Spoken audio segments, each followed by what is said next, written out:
Hai teman-teman, apa kabar? Jumpa lagi dengan saya Dr. Adi W. Gunawan. Dalam kesempatan ini saya akan mengulas satu topik menarik, yaitu mengapa anak suka berbohong.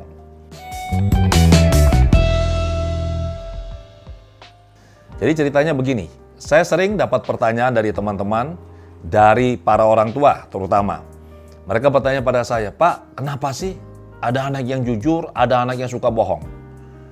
Kenapa sih anak ini suka berbohong dan kalau sudah dikasih tahu ini salah tetap saja berbohong?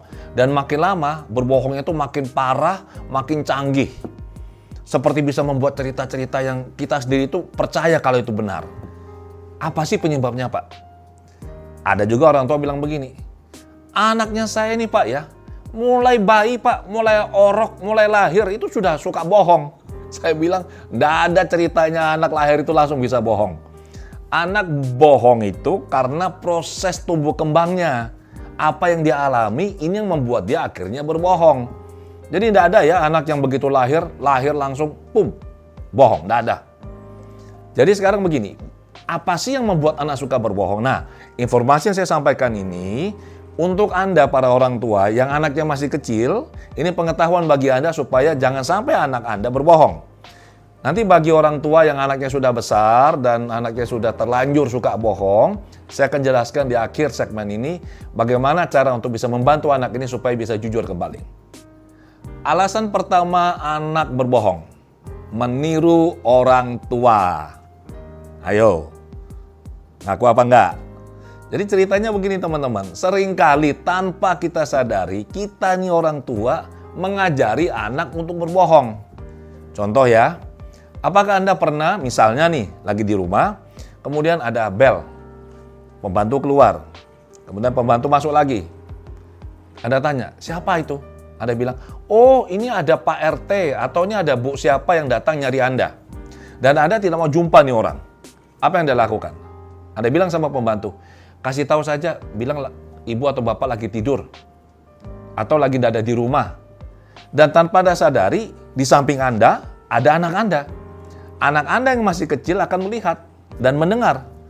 Loh, kan bapak atau ibu lagi di rumah. Terus kenapa beritahu Mbak, suruh bicara dan kasih tahu orang di luar sana bahwa ayah atau ibu lagi tidak ada di rumah. Di sini anak menyerap. Oh, jadi bisa ya seperti ini ya. Anak mulai belajar sesuatu yang tidak jujur. Yang lebih parah lagi nih, Anda lagi di kamar misalkan. Ada sama anak nih. Bel bunyi, HP Anda bunyi.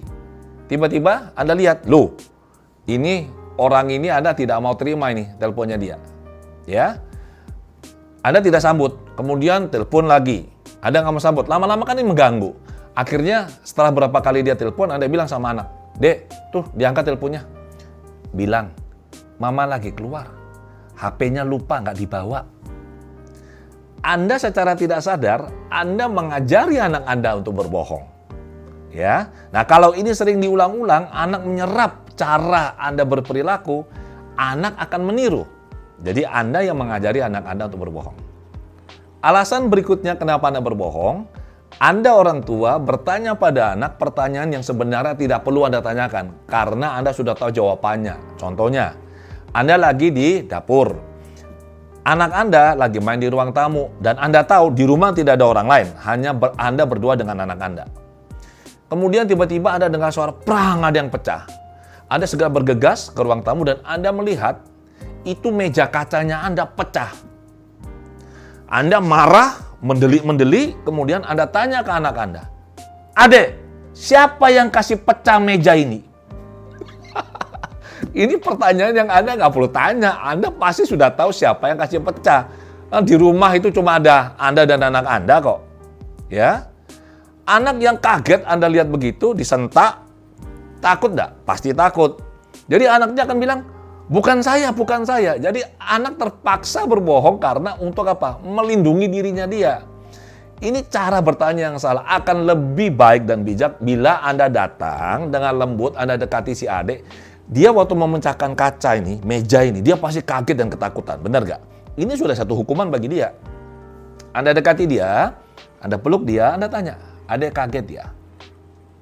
Pasti dia akan bilang, iya Ma. Terus tanya lagi, bagaimana kok bisa pecah ini? Tadi misalkan ya dia bilang, nggak sengaja adek waktu ngangkat apa begitu terus jatuh kena mejanya. Nah, di sini Anda tahu cerita yang sesungguhnya dan Anda bisa memberi nasihat pada anak ini. Yang paling penting Anda tanya begini, ada yang terluka nggak? Tanganmu nggak apa-apa, kakimu nggak apa-apa. Ini menunjukkan pada anak, satu, dia berkata jujur, ini aman. Orang tua tidak akan marah. Kedua, saat Anda tanya bagaimana kondisinya dia, yang terjadi adalah apa? Anda memberikan pesan pada bawah sadar anak ini bahwa dia lebih penting daripada meja kaca ini. Alasan berikutnya kenapa anak berbohong, apabila hukuman yang mereka terima dibandingkan dengan kesalahannya terlalu berat hukumannya. Satu contoh, misalnya anak ini secara tidak sengaja memecahkan sesuatu. Sebagai orang tua Anda marah, kemudian anak dihukum selama 1 minggu tidak boleh nonton TV, atau tidak boleh main game, atau apalah. Apabila anak merasa hukumannya terlalu berat dibandingkan dengan apa yang mereka lakukan, yang Anda pandang salah, anak secara naluriah, secara otomatis akan berbohong. Untuk apa? Untuk melindungi dirinya dia, supaya tidak mendapat hukuman yang terlalu berat. Jadi ini adalah hal yang alamiah, proteksi diri yang anak lakukan pada dirinya sendiri. Alasan lainnya kenapa anak berbohong? Karena orang tua mengajari anak untuk berbohong. Ceritanya begini, misalkan ini, anak batuk nih, pilek. Kemudian dia minta es krim, dia minta makan permen. Ibunya tidak mengizinkan, anaknya rewel, nangis saja, terus nangis. Rewel lah pokoknya. Akhirnya bapaknya yang sudah nggak sabar, bilang begini, sudah sini sama papa, ikut papa. Dibawalah si anak ini pergi. Dipikir ibunya anak ini mau ditenangkan. Ternyata bapaknya bilang begini, udah jangan nangis. Ini bapak kasih kamu es krim, tapi ingat ya, jangan bilang mama. Kalau nanti mama bilang, kalau mama tanya apa yang papa berikan, bilang saja papa kasih minum air hangat. Jangan bilang es krim ya. Kita lihat di sini, ibunya melarang, bapaknya mengizinkan. Ditambah lagi, bapaknya ini mengajari anaknya untuk berbohong pada ibunya. Saya juga pernah menemukan kasus ya teman-teman, di mana orang tuanya sangat baik. Bapak ibunya konsisten. Kalau ibunya bilang A, bapaknya bilang A. Kalau ibunya bilang boleh, bapaknya bilang boleh. Ibunya bilang tidak boleh, bapaknya juga bilang tidak boleh. Jadi orang tua sangat bagus. Anaknya berbohong. Saya bilang sama orang tuanya, Anda ada pakai babysitter nggak? Dia bilang iya. Coba cek apa yang babysitter lakukan pada anak Anda. Ternyata setelah dikorek-korek, ditanya-tanya, ketahuanlah bahwa si babysitter yang mengajari anaknya berbohong.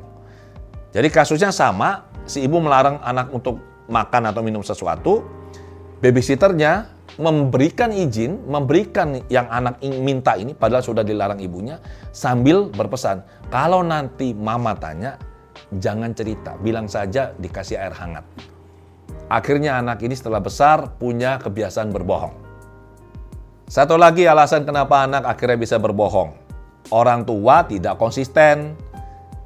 Maksudnya apa? Orang tua kan pasti tahu nih kalau anak ini berbohong. Di awal-awal kejadian ya, anak ini berbohong. Misalkan pertama kali atau kedua kali. Orang tua tahu anak ini berbohong. Orang tua kepingin tahu anaknya cerita yang sesungguhnya.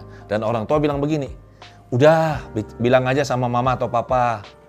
Berkata jujur saja, nggak apa-apa kok. Papa atau mama nggak akan marah. Cuma mendengar saja, pingin tahu siapa yang terjadi. Akhirnya anak ini percaya sama orang tuanya, kemudian cerita yang sesungguhnya.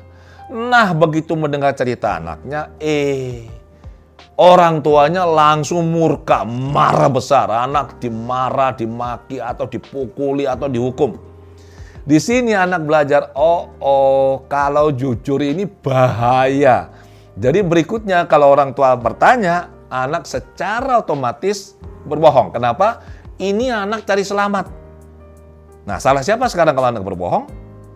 Salah orang tuanya.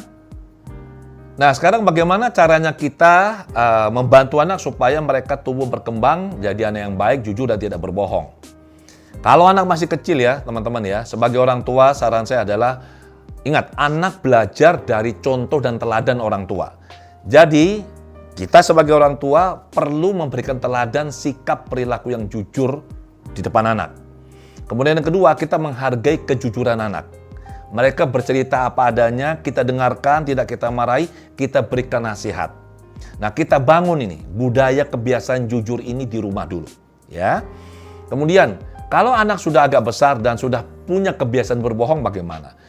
Anda bisa melakukan, yang pertama, Anda bicara sama anak baik-baik dari hati ke hati dan jelaskan, "Nak, yang kamu lakukan ini salah. Kamu perlu berkata jujur." Orang tua, papa mama menghargai bila kamu jujur. Tidak apa-apa, kamu cerita saja. Dan kalau anak bercerita apa adanya, ingat ya, jangan marah. Kita harus konsisten. Bagaimana kalau cara itu juga Anda coba dan belum juga berhasil? Ada teknik yang sangat bagus namanya hypnosleep. Saya telah mengunggah teknik ini di kanal YouTube saya ini. Oke, Anda tonton, itu ada 2 segmen, Anda tonton, segmen pertama dan segmen kedua. Nanti Anda tahu bagaimana cara memberikan sugesti kepikiran bawah sadar anak saat dia lagi tidur, sehingga dia bisa berperilaku yang jujur, baik seperti yang diharapkan. Nah, sekarang bagaimana kalau segala cara sudah dicoba, anak tetap tidak bisa? Ini katakanlah bohongnya ini sudah profesional, ini sudah kronis. Kalau sudah seperti ini, saya sarankan, 1, jangan dimarahin, jangan dipukul, jangan dihukum, jangan lakukan kekerasan. Oke? Yang perlu Anda lakukan adalah bawa anak ini ke hipnoterapis klinis. Kami, hipnoterapis klinis AWGI, sangat banyak membantu anak-anak yang dulunya punya kebiasaan berbohong, apapun penyebabnya. Kami bantu, kami proses sehingga anak ini kebiasaan berbohongnya berhenti dan dia menjadi anak yang jujur seperti yang kita harapkan. Jadi anak yang baik. Kita bisa nanti memberikan sugesti atau bisa juga nanti kita melakukan teknik mencari akar masalah dari mana sumber pertama kali kejadian yang membuat dia berbohong. Kita juga bisa melakukan teknik untuk mencari bagian diri anak yang membuat dia berbohong. Ingat ya, kita bukan entitas tunggal. Anak tidak semua dirinya itu suka bohong. Hanya ada satu bagian yang karena sesuatu sebab membuat si bagian ini berbohong.